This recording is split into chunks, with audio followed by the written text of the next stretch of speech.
Petaling Street is one of the many popular tourist locations situated at the heart of Kuala Lumpur.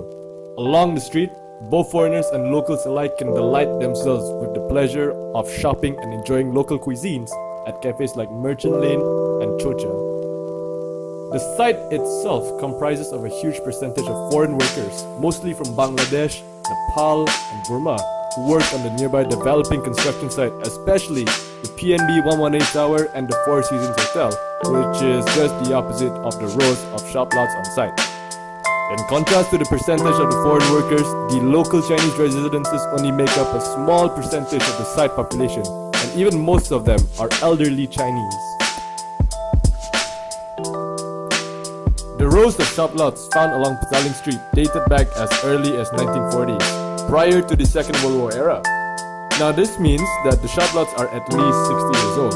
Throughout the years, some of the shop lots have been renovated to meet the new requirements of the new functions. Not only that, the buildings are so well maintained where any deterioration will be mended to prevent any unwanted events or accidents.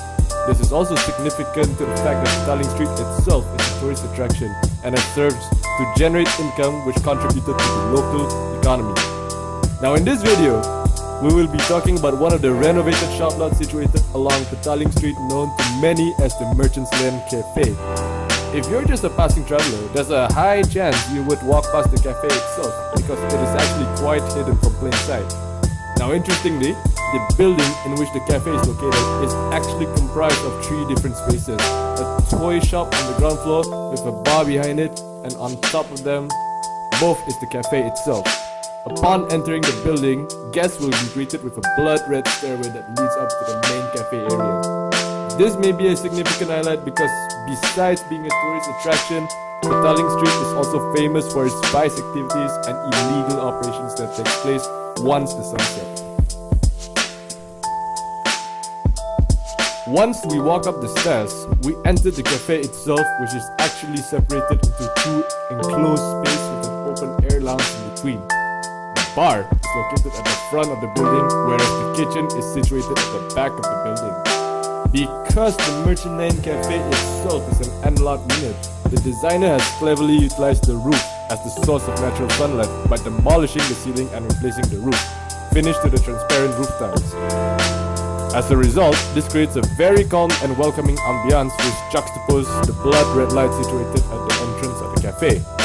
Now the cafe displays a rustic overall aesthetic where most of the materials found there are stripped to their basics.